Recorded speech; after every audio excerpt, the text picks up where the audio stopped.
సజీవ సమాధి సకల రోగ నివారిణిగా నమ్మే ఆలయం. తిరుపతికి కేవలం 40 కిలోమీటర్ల దూరంలో ఉన్న శ్రీ సొరకాయల స్వామి దేవస్థానం నారాయణవనం. ఐఎంటీ ఇన్ఫర్మేషన్స్ కు స్వాగతం.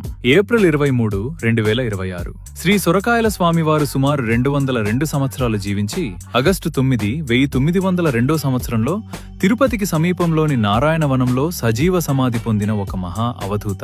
ఆయన అసలు పేరు రామస్వామి. అయినప్పటికీ ఆయన ఎల్లప్పుడూ తన వెంట ఒక సొరకాయ బుర్రను భిక్షాపాత్రగా ఉంచుకోవడం వల్ల ఆయనకు సొరకాయల స్వామి అనే నామం స్థిరపడింది. తనకు లభించిన ఆహారాన్ని మొదట తన వెంట ఉండే కుక్కలకు పెట్టి ఆ తర్వాత మాత్రమే తాను స్వీకరించేవారు.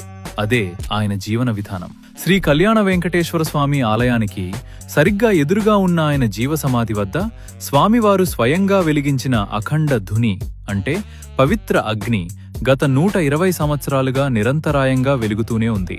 ఈ అఖండ ధుని నుండి లభించే విభూతి ప్రసాదం దీర్ఘకాలిక అనారోగ్యాలను మరియు మానసిక సమస్యలను నయం చేసే దివ్యౌషధమని భక్తుల అచంచల విశ్వాసం.